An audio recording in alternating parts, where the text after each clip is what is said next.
Hello everyone, this lesson is all about industrial cities during the Industrial Revolution.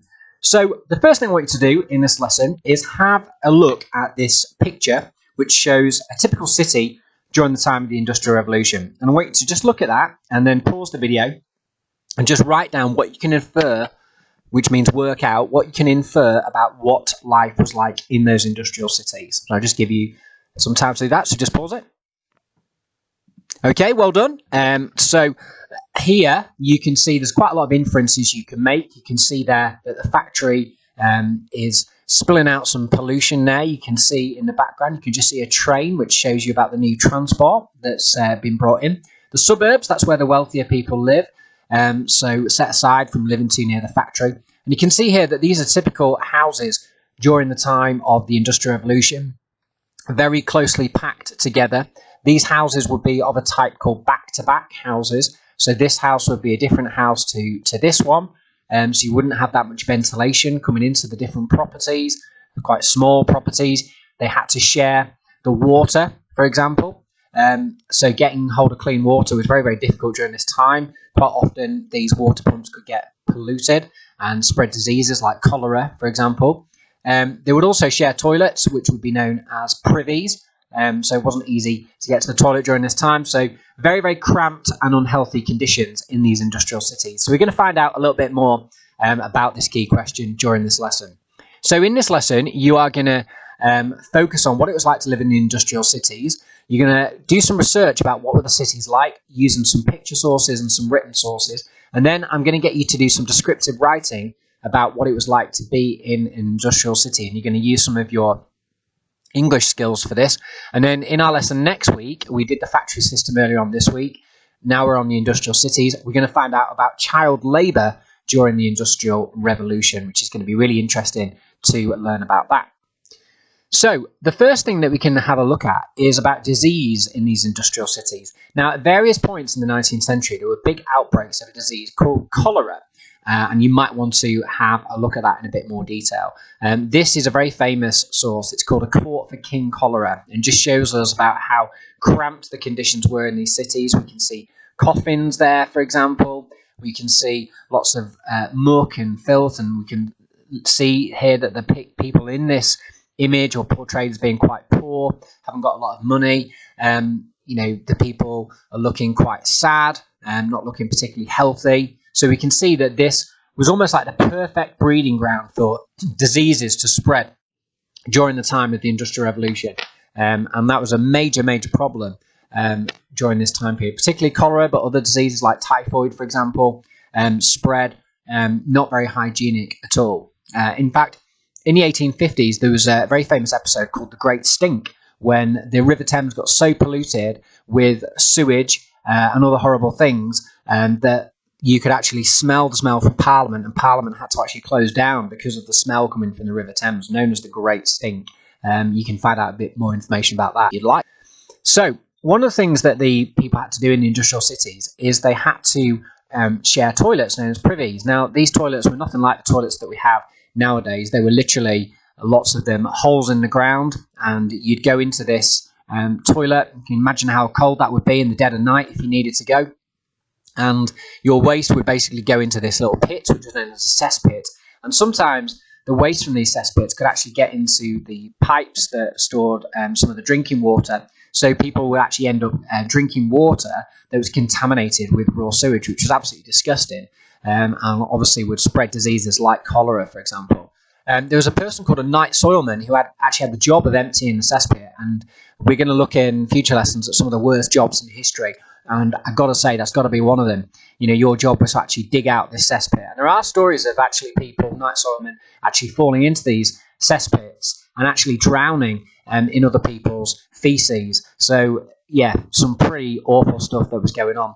And really reinforces how horrible some of the conditions were in these industrial cities.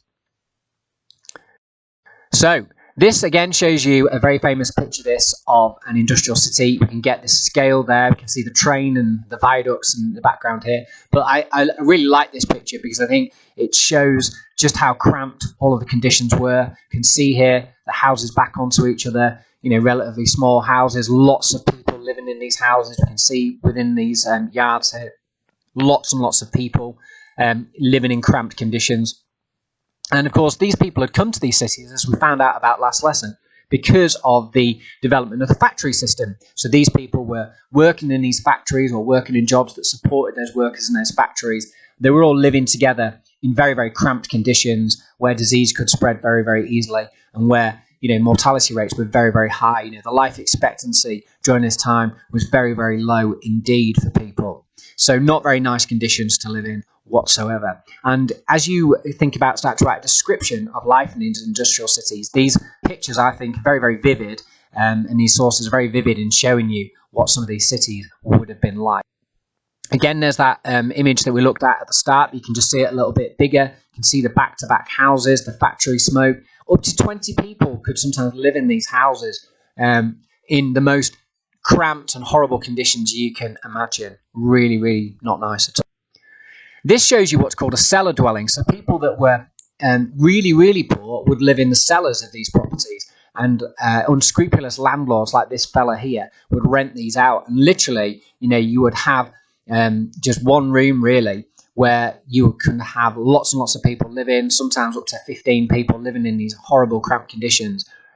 So these were the sorts of conditions that people were living. And of course, for many people, their lives didn't improve because of the Industrial Revolution, and they would have been better off living in the countryside than living in these horrible conditions in these big industrial cities.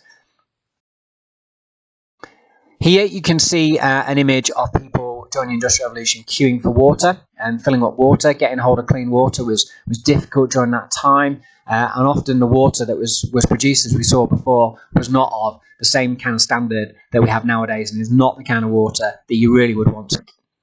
Here's Edward Hall, and he describes these back-to-back houses in Leeds during the Industrial Revolution. So back-to-back houses, think of them like terraced houses, but then think of them as there's got another row of houses attached to the back of what would be normally a terraced house. They're banned actually now, but you basically would only have ventilation coming into the property in the front of your property. So very, very poor conditions in these back-to-back houses. And here's his description. He said, "They are built back-to-back with no possibility of good ventilation. The cellars are used for storing coal and food. In the coal department, there are often hens, rabbits, and pigeons. The families do all their cooking, washing, and other work in a room 10 feet by 14 feet. There is another size room, this size, for sleeping."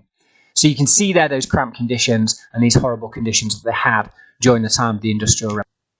That again shows you what's called an alleyway during the time of the Industrial Revolution. You can see how close together these houses are built.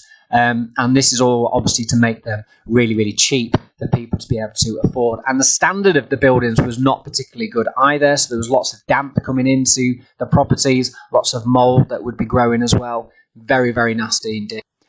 This is another description of an industrial city. So I'll just read this one to you. It said, and this is the kind of description I'd like to get in your work that you're going to produce for me in a minute.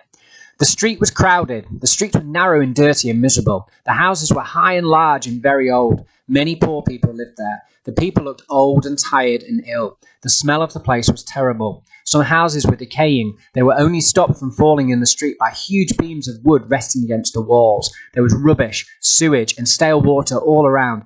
Even the rats looked starving." Think about that. Even the rats looked starving. So, I've given you a little information sheet about houses during the Industrial Revolution, which kind of sums that up, which you can read. But what I'd like to do for your task this week is to write approximately a 300-word description of an industrial town, city. And I want you to include these 4 bullet points in there. So I want you to include a vivid description. Use some interesting adjectives to describe what the conditions were like. Cover the 5 senses. I know this is something you do in English, so think about what kind of things you can see in industrial cities, what can you hear, what can you smell, for example, what does it feel like, okay, what are the tastes in the industrial cities. I want you to focus on those 5 senses. Try and include some similes and metaphors to make your writing really nicely described. And then obviously you need to include accurate historical evidence and what we call terminology. So write about things like back-to-back houses, write about things like cholera, the yards, the privies, for example. So that's what I'd like you to do for your work. Just to finish off, obviously the other half lived in very, very different conditions. This shows you a house which was called Eagle House in the London Borough of Hackney. And obviously the wealthier people, the people that were maybe trading in the goods that were produced in the factories, like the cotton merchants or indeed the factory owners, lived in much better housing in the suburbs or even out into the countryside. Example of a house there. And for some people during the Victorian times, they lived in very, very nice grand surroundings. This shows you a typical what's called a drawing room of a Victorian family that would have been extremely wealthy during. So in this lesson, we've learned that many people moved to the cities during the Industrial Revolution to find work in new factories. We've learned that conditions were cramped, they were dirty and unhealthy. We learned that diseases like cholera were very common. We know that people had to queue up for access to drinking water and had to share the privies, the toilets at the time.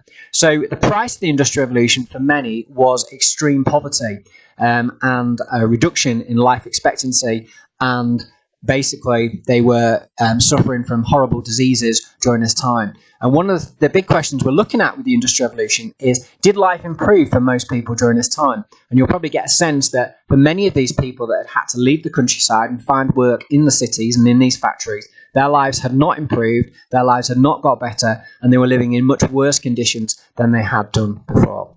So thank you for listening. I hope you've enjoyed that lesson about industrial cities during the Industrial Revolution in Britain during the late 18th and 19th centuries. Thanks very much. Bye-bye. Over and out.